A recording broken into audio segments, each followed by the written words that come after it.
나르시시즘이 뭐냐? 그 자기 셀프에 결국은 리비도가 집중됐다는 얘기죠. 그래서 자기를 사랑한다 하는 이런 개념인데, 이 나르시시즘이 건강한 나르시시즘이나 아니면 어덜트 나르시시즘은 경우에는 대상 자체가 나하고 독립된 대상을 생각을 하는데, 초기의 나르시시즘은 아이가 엄마와 분리되어 있지 않은 상태니까 대상 자체를 자기 대상이라고 본다. 셀프 아브젝트라는 얘기는 대상이 독립된 나와 다른 사람이 아니고 내 몸의 일부. 조금 발달되면 나하고 아주 비슷한 대상. 이렇게 생각해서 대상 자체를 독립된 자기만의 정서나 생각을 가진 대상으로 인정을 못해요. 그래서 우선 아이들이 처음 이 세상에 태어났을 때 누구나가 처음에는 왕자님, 공주님으로 자기가 느꼈던 시절이 있다고 가정을 해요. 그래서 우리 성경하고 똑같은 얘기예요. 우리는 처음에 우리의 낙원이 어디였죠? 에덴의 동산이죠. 그 에덴의 동산에 있었던 시절이 있다고 보는 거죠. 우리 심리 내적으로 보면은 초기에 태어나자마자 아이는 우선 자기를 충분히 자기가 불편하면 누군가 와서 불편을 없애주고, 배고프면 젖을 주고, 그래서 아무 걱정 없이 살던 시절이 있다고 가정해 보는 거죠. 이걸 어썸션 학자마다 다를 수 있죠. 어떤 면은 처음 태어나자마자 우리는 아주 황량한 곳에 왔다고 볼 수도 있지만, 일단 처음에는 굉장히 자기가 대접받던 어떤 입장에 있었는데, 그런데 이 어떤 사람은 이 평화스러움, 그리고 모든 것이 완전한 만족스러운 상태가 오래 가는 사람도 있겠죠. 그런데 어떤 사람은 처음부터 그걸 거의 경험하지 못한 사람도 있고, 처음에는 조금 그런 경험을 하다가 바로 그 경험이 사라진 경우, 그러면 아이 입장에서는 어떻게 되겠어요? 아이 입장에서는 그 행복했던 순간, 아니면 어쩌면 그 나는 에덴 동산을 못 가진 사람이라고 한다면 그래도 살아남기 위해서는 에덴 동산이 필요한 거죠. 근데 대부분은 아이들은 아무리 미미하더라도 이 에덴 동산을 가졌을 가능성이 있죠. 그러면 이 불안한, 이 완전한 세계가 깨어져 나갔을 때 그 반응이 아이 입장에는 두 가지로 나온다는 얘기죠. 첫 번째는 아이 입장에서는 초기에 경험했던 가장 완전하고 행복했던 이 상태를 회복하고자 하는 노력이라는 얘기예요. 그래서 아기가 자기가 누렸던 행복을 되찾고 싶어 하는 이런 몸부림이라고 한다면, 그 몸부림 중에 첫 번째가 이상화된 부모 원상을 찬다. 나를 보호해줄 대상. 지금 실제 대상이 어떻든 우리 부모는 이렇게 훌륭한 사람이라고 믿어야 자기가 안심이 되죠.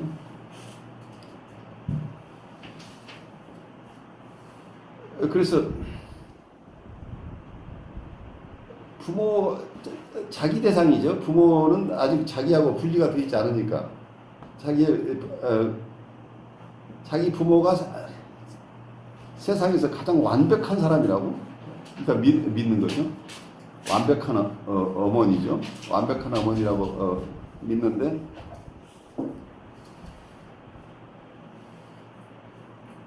그러려면 이제 아까 만약에 내가 믿었던 가장 완벽하다고 믿었던 어머니 최초의 대상이 완벽하지 않다는 것이 너무 빨리 드러나거나, 아니면 어차피 그건 깨져 나가는 거니까 부모가 완전하다는 것만 가지고는 또 안 되죠.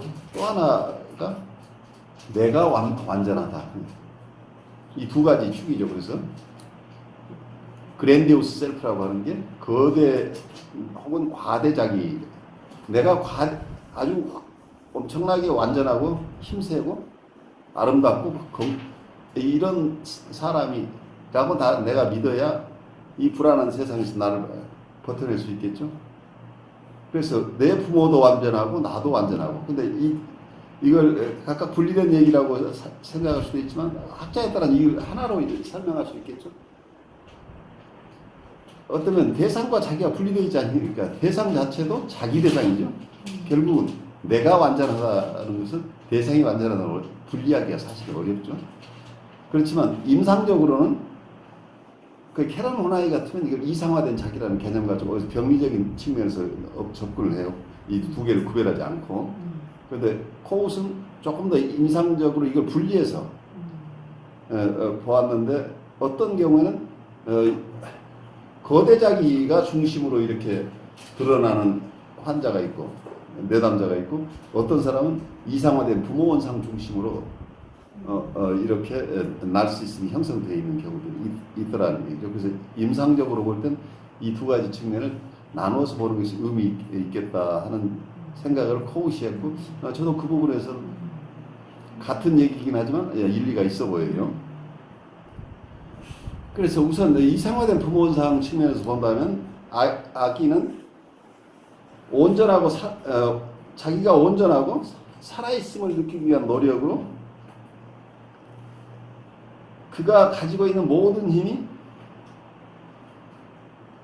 자기하고 한 몸이 돼 있다고 생각하는 그 대상에게 그 힘이 다 있다고 생각해야 합니다. 그래 엄마 안에 모든 힘이 있다고 믿으면 내가 안심이 되죠. 나는 엄마하고 융합해 있으니까. 엄마가 그렇게 큰 힘을 가지고 있으면 자기가 안심이죠.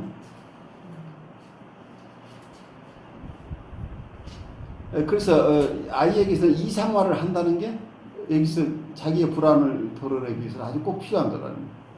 이상화가 필요하다는 얘기예요. 처음부터 이상적이어서가 아니라 아이 입장에는 이상화를 하지 않으면 안 된다는 거예요.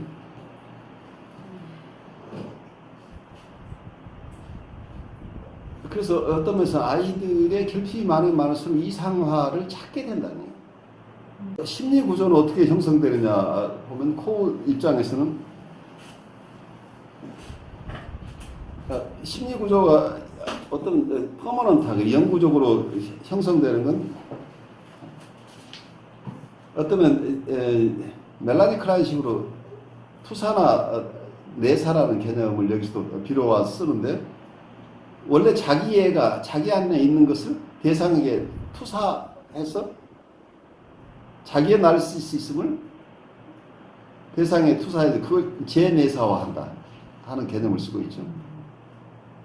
원래 자기한테 나르시시즘이 있는데 이걸 엄마에게 투사, 멜라니 클라인식으로 얘기하면 엄마의 저세, 그 나르시시즘을 투사해서 그걸 다시 우리 엄마가 엄마의 좋은 것이 최고다 라는 개념이죠. 우리 엄마가 완전하다. 그 엄마를 자기 다시 내사하는 거예요. 재내사한다는 얘기죠. 내사나 혹은 재내재화라고 인터널라이제이션이나 인트로젝션이나 어떤 개념을 쓰건 내사나 내재화한다. 이렇게 해서 이 나르시시즘이 계속 만들어져 가는데 그렇지만 실제 어때요? 내면화되어 있는 이상화된 부모 원상이 외부 대상하고 완전하게 분리될 수는 없겠죠. 그런데 현실적으로 경험하는 어머니나 아버지가 실망스러운 면이 조금씩 보이죠. 그러면 실망하면서 이 이상적인 완전한 어떤 부모 원상이 조금씩 변모가 생겨나는. 그래서 현실성이 있는 부모 원상이죠. 이상화되어 있지만.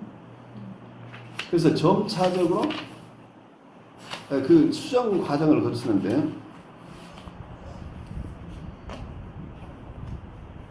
이게 제가 어제 잠깐 설명했지만 패시지 through the object라는 개념으로 대상을 통한 경로, 대상을 통한 경로를 이런 과정을 거치면서 이상화가 점차 감소된다는 얘기죠. 그래서 이때는 현실적인 부모의 영향을 받게 되는 거죠. 그래서 외부 현실적인 부모하고 관계에서 이런 처음 이상화했던 것이 조금씩 감소돼 나가는 과정을 설명하고 있고, 또 하나는 이 나르시시즘이 변모하는 과정을 코우시 변형적 내재화라는 개념을 썼는데 Transmuting Internalization이라는 개념인데요.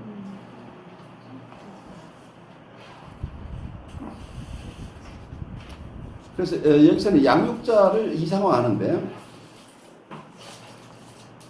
그 이상화가 점점 이상화를 조금씩 철회하면서 내재화가 일어난다는 설명을 하고 있어요.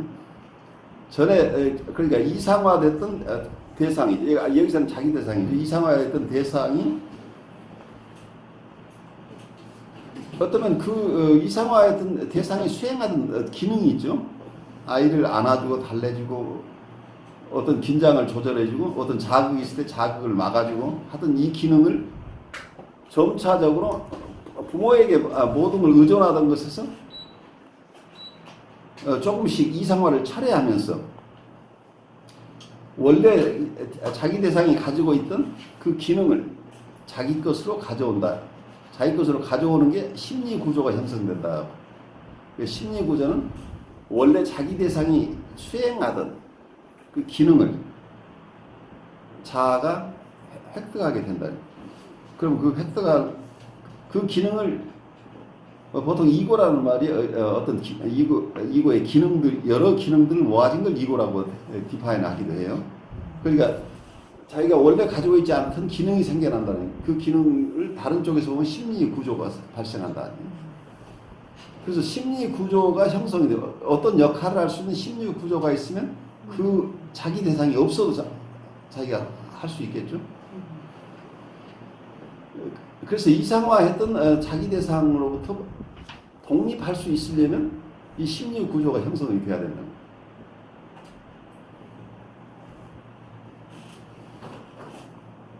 그런데 어제 잠깐 말씀드렸듯이 만약에 이 외부 대상의 이상화 철회가 점진적으로 서서히 일어나야 되는데 점진적으로 서서히 일어나게 되면 점차적으로 심리 구조가 안정적으로 형성이 돼 나갔다는 얘기죠. 그럼 건강하게 초기에 어떤 나르시시즘,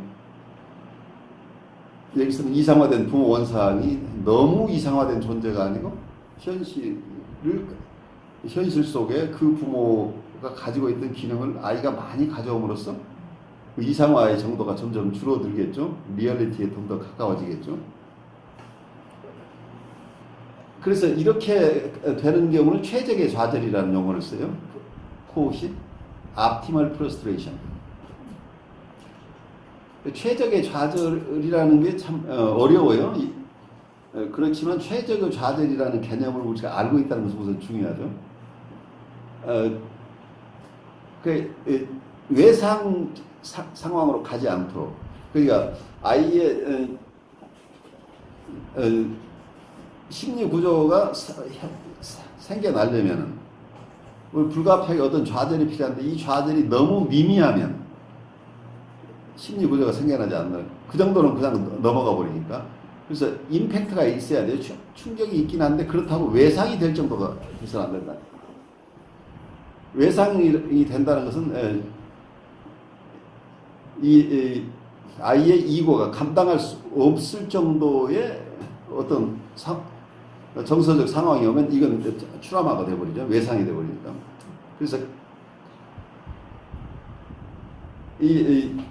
이고가 감당할 수 있을 정도가 이게 최적의 좌절이라는 거죠. 그래서 여기서 실제로 아이를 키우거나 임상적으로는 굉장히 중요한 개념인데, optimal frustration, 최적의 좌절이라는 게 어떤 레인지가, 범위가 있는 거죠.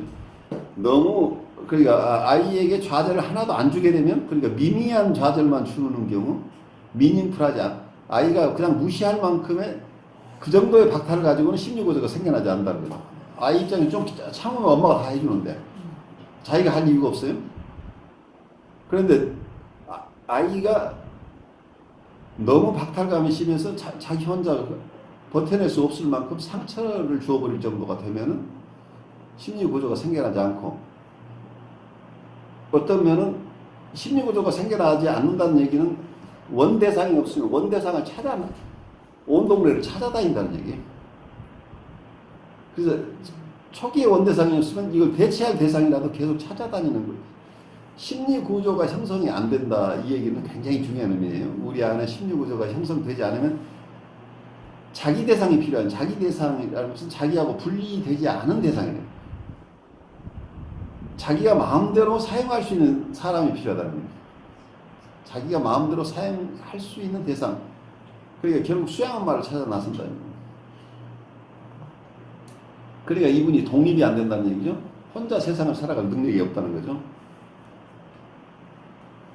그래서 이상화된 부모 원상 자체, 이 이상화 정도가 점차 그 이상화를 철회하면서 자기의 이고가 강화된다. 이고가 강화된다는 얘기는 다른 쪽에 심리 구조가 형성돼서 부모가 해주었던 여러 가지 기능을 자기 스스로 할 수 있게 된다 하는 게 이게 성장의 모습이죠.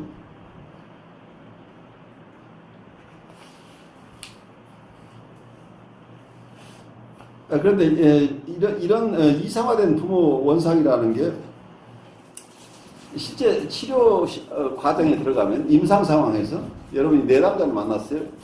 그럼 이상화 전이가 발생하는 경우가 있어요. 초기 환자에게는.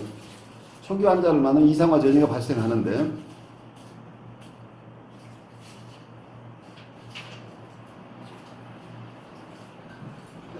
이 초기에 이상화 전이는 어떤 식으로 일어나냐면, 아이가 이상화된 부모를 상실할 때, 상실하는 과정에 만약에 외상을 경험하게 되면, 이때 아까 필요한 최적의 내재화가 형성이 안 되는 인터널라이제이션이, 그 기능이 자기 안에 생겨나지 않는다는, 심리 구조가 발생이 안 된다는 얘기죠. 그래서 아이는 자기 대상이 필요하죠. 자기 스스로가 해결할 수 없기 때문에 셀프 오브젝트가 필요하다. 자기 대신, 자기 스스로 할 기능이 없으니까 누군가 그걸 해줘야 되기 때문에. 그래서 임상에 오더라도 이 전이가 일어난다. 이상화 전이. 다 해주세요. 선생님이 다 하실 수 있잖아요. 저는 할 수 없어요. 선생님이 다 해주세요. 아마 여러분들이 임상에서 수없이 만나는 케이스들이죠. 제가 어떻게 해요? 선생님 가르쳐주세요. 해주세요. 이제 이런 게 이상화 전이가 일어나는 거죠. 그런데 실제 여러분이 만나는 내담자를 이해하기 위해서, 그러면 이상화된 부모 원상이라는 이런 나르시시즘의 아주 중요한 한 축이 장애가 생겼을 때 어떤 상황, 어떤 모습으로 데미지가 가는지를 코우시 설명하고 있는데, 이 외상을 입은 시기를 가지고 코우시 설명을 하고 있어요. 근데 굉장히 이게 꼭 들어맞는 거 아니지만 여러분 임상에 도움이 될 것 같아요. 여러분 책에 도표의 119쪽에 보시면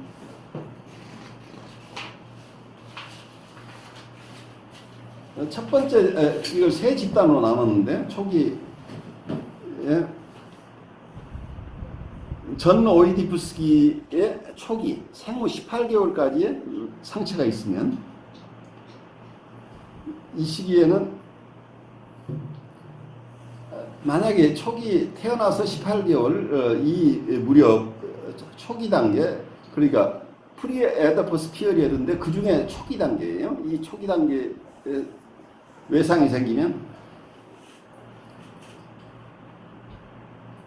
정신이 자기애적 균형을 스스로 유지하거나 재확립하는 기본적인 정신 능력의 발달을 저해한다. 그래서 발달 장애가 오는데 이때 어떤 부분이 어렵냐면 자기애적 균형을 자기 스스로 유지하거나 재확립하는 이런 기본적인 어떤 정신 능력이 있어야 되는 그 발달이 일어나지 않는다는 얘기죠. 그래서 이때는 굉장히 심각한 상황이 되는데 보통은 양육자의 비공감적인 태도, 양육자의 비공감적인 성격의 결과라는 얘기예요. 그리고 초기에 양육자가 공감을 해낼 능력이 없으면 가장 큰 데미지가 일어나는데 아이의 정서적 욕구를 공감해내지 못하면 아이에게는 자극장벽, 긴장조절 또는 최적의 자극의 제공 이런 모성적 기능이 주어지지 않기 때문에 그 기능이 결여되게 된다는 거죠. 엄마로서 아이들을 다 키워보셔서 아시겠지만 아이들에게는 외부에서 스티뮬러스 그러니까 자극이 너무 많으면 아이들은 힘들죠. 아이가 어떤 직사광선에 바로 노출이 되거나 너무 뜨겁거나 차갑거나 이런 자극이 있으면 이 자극을 막아줘야 되는 거죠. 엄마가 그걸 프로텍트 해줘야 되는 거죠. 그리고 긴장이 있을 때 아이는 긴장을 조절할 수 없기 때문에 엄마가 그걸 수딩 해주는 역할을 하죠. 그리고 그것뿐만이 아니라 아이에게 엄마의 스킨십이 필요하죠. 어떤 아이에게 최적의 자극이 필요하다는 거예요. 그러니까 아주 중요한데 아이들이 지나친 자극 때문에 굉장히 힘들어하기 때문에 이 자극 장벽을 세워줘야 되기도 하지만 또 하나는 아이를 안아주지 않으면 성장이 안 된다는 거예요. 필요한 자극을 제공해야 돼요. 모성 어머니의 역할 중에 굉장히 큰 게 필요한 자극을 제공해야 된다는 거예요. 엄마의 따스한 살결, 엄마의 따스한 손, 엄마의 젖가슴 이건 아이가 성장하는데 아주 절대적으로 심리적인 성장에 필요한 것들이죠. 그런데 아이가 엄마로부터 이걸 제공받지 못하면 결국 이 기능을 엄마로부터 가져와야 되는데 자기 스스로 자극 장벽을 세우고 긴장 조절을 하고 자기 스스로 필요하면 자극을 얻고 이런 것들을 할 수 있는 심리 기능이 상실된다는 얘기, 심리 기능이 발달하지 않는다는 얘기죠. 이런 외상이 유아기에 생기게 되면 사람들이 보통 중독에 빠진다. 어딕션. 왜냐하면 이들에게는 긴장 조절과 자기를 달래주는 기능이 없으니까 이러한 심리 내적 구조를 대체하기 위해서 중독성 물질을 사용한다. 그래서 자기를 달래거나 긴장을 조절하거나 이걸 할 수 없으니까 중독 물질을 통해서 한다는 거예요. 여러분이 술 마시고 여러 모습의 약물 중독이 되고 하는 것들이 이제 이와 관련된다는 거예요. 아주 초기에 데미지와 관련된다는 얘기예요. 그리고 이 두 번째 집단은 보통 전 오이디프스키 생후 18개월에서 36개월까지로 보고 있는데 이때 상처가 나게 되면 이런 외상을 입은 사람들은 욕동을 통제하고 중립화하는 자아의 기본 구조를 제대로 형성하지 못한다. 왜 욕동 통제를 못하고 중립화를 해내지 못한다고 한다면 디섹슈얼라이제이션을 욕동의 중립화가 일어나야 되는데 뉴트럴라이제이션이 돼야 욕동에 부과되어 있던 그 에너지를 중립화해서 그 에너지가 이고의 기능으로 가는데 이고의 기능을 이고가 쓸 에너지가 발생하지 않고 계속 성애적인 거나 공격적인 것가 그대로 남아있다는 얘기죠. 그래서 이 시기의 외상은 자객적 욕구를 성적으로 표현하는 경향 속으로 이끈다. 자기의 욕구를 거의 성적인 모습으로 드러낸다는 이 시기의 결핍들이 있게 되면 그래서 성인이 되었을 때 자객적 욕구가 성적인 행동의 형태로 표현된다.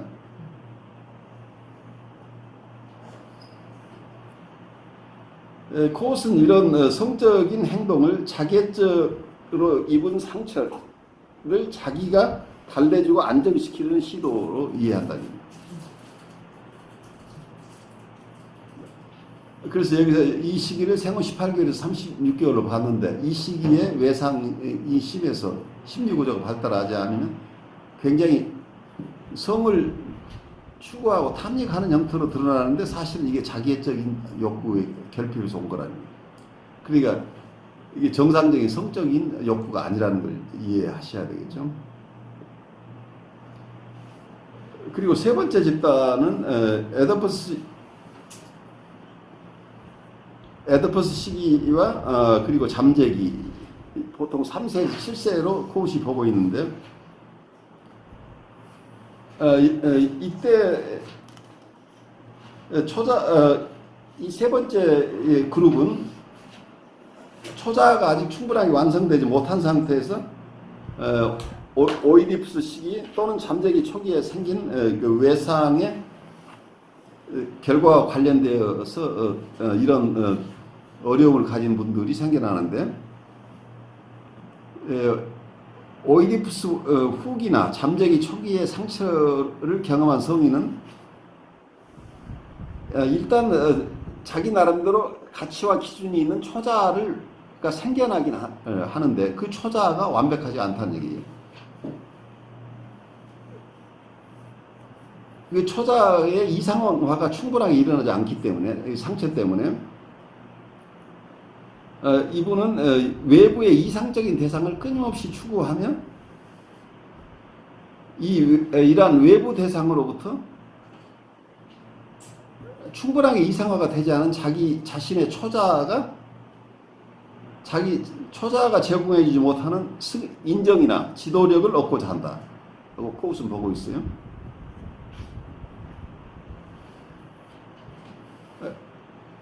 이게 무슨 얘기냐면 보통 3세에서 7세 정도면 보통 초자아가 형성되는데 초자아가 형성은 됐는데 이 외상 때문에 충분하게 이상화된 부모 원상이 충분하지 않았기 때문에 초자 자체의 이상화가 충분하지 않다는 얘기예요. 그러다 보니까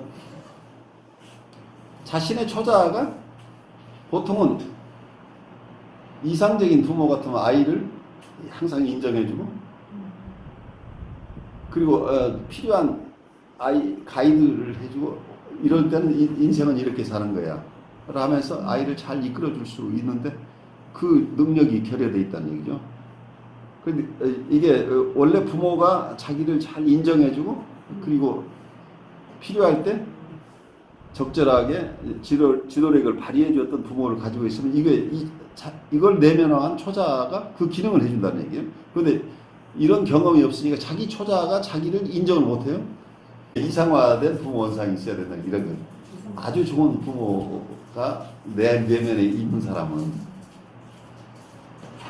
그걸 초자라고 부르거나 아니면 좋은 내적 대상, 좋은 부모 원상, 부모 대상을 자기한테 모시고 있는 분은 원래 자기 부모도 자기를 혼 안 났는데 자기가 자기를 혼내지 않아요.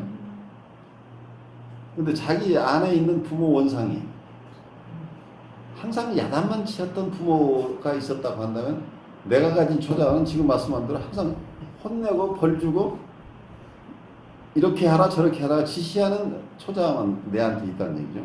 그렇게 되니까 내가 무슨 일을 하거나 이 초자가 계속 나한테 시비게 하고 혼내고 야단치고 하는 것만 하지 내가 뭘 잘했을 때 잘했다고 격려해주거나 나 힘드는데 어떻게 하죠? 그럼 이럴 때는 이렇게 하는 게 좋지 않겠어? 하고 부드럽게 나를 지도해주는 그런 초자가 없다는 얘기죠.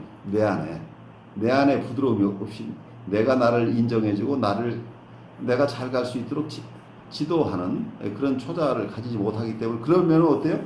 이게 심리 구조가 없으니까 아까 똑같은 얘기예요. 심리 구조가 없으니까 외부에서 그 일을 해줄 전문가를 찾게 된다. 그러니까 계속 나를 인정해 줄 사람, 나를 지도해 줄 사람, 선생님 나 지도해 주세요, 지도해 주세요. 그래서 굉장히 겸손한 사람처럼 느껴지는데 이게 겸손의 문제가 아니라 겸손한 게 아니라 결손이 있는 사람이 있어요. 너무 비슷한 것 같아요. 겸손, 결손.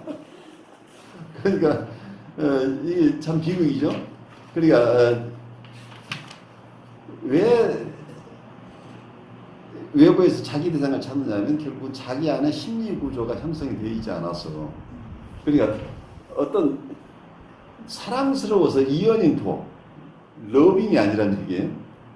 자기 대상을 찾는 게 그립고 보고 싶고 사랑스러워서 누구를 찾아가는 게 아니고, 이 대상이 있어야 내가 필요한 기능을 해준다. 내가 불안할 때 내 불안을 달래주고, 긴장이 있을 때 긴장 조절을 해주고, 내가 필요한 자극이 있으면 그 자극을 나에게 주고, 자극이 너무 많으면 자극이 지나치게 나한테 오지 않도록 이걸 막아주고 하는 이 기능을 해주는 실제 외부 대상이 필요하다. 원래 부모가 원래 해줘야 됐었지만, 보통 사람은 부모가 이 기능을 잘해 주다가 조금씩 이제 네가 알아서 해라고 할 무렵에 그걸 자기가 다 가져가서 자기 스스로 자기 초자 기능으로 이걸 가져가서 자기 안에서 해결이 되는데, 불행하게도 이런 분들은 그 심리 구조를 형성하는 데 실패했기 때문에 누군가 외부 대상에서 이걸 찾을 수밖에 없는 비극이라. 이러한 외상 경험의 시기가 각각 다르기 때문에 여러분들이 어떤 내담자 봤을 때 내담자가 우리에게 어떤 이상화 전이를 하느냐는 각각 다르겠죠.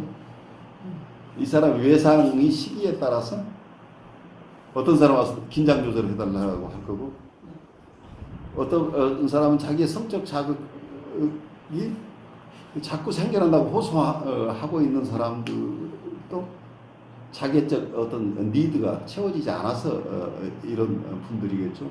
그리고 또 하나는 어떤 자기가 뭘 해야 되는데 자기는 누가 가르쳐 준 적이 없어 너무 힘들어요. 선생님 제발 가르쳐 주세요. 선생님이 다 할 수 있잖아요. 하고 이렇게 이상화를 하는 사람들 얼마든지 있죠. 그래서 이분들은 경우에 따라서는 끊임없이 이상화된 대상을 찾아서 거기에 융합하고 싶어한다. 그러니까 이런 분을 만나면 여러분들 어떤 느낌이 올 것 같아요? 예, 잡아먹힐 것 같은 느낌이에요. 이 사람들이 융합하고 싶어 하니까 내가 내 독자성이 상실됩니다. 그리고 컨트롤 당하잖아요. 왜냐하면 내가 이 상담자가 어떤 상황이 되냐면 이 내담자의 심리 구조 역할을 해야 되니까, 내가 사람이 아니고 사람의 심리 구조라는 거예요. 나를 사람으로 사용하는 게 아니고 자기의 형성되지 못한 심리 구조가 하는 기능, 그 기능을 하는 어떤 기구, 그 비인격적인 관계예요. 인격적인 관계가 아니라 자기가 할 수 없어서 그 기능을 자기가 해야 되는 기능이 안 되니까 그 기능을 대신해주는 어떤 대상이라는 거예요. 이 대상은 그래서 진정으로 사랑하는 대상이 아니라는, 여러분 착각하지만 이분들은 지금 사랑을 찾고 있는 게 아니라는 거예요. 자기의 결여된 심리 구조가 해야 될 그 기능을 우리에게 요구하고 있다는 거예요.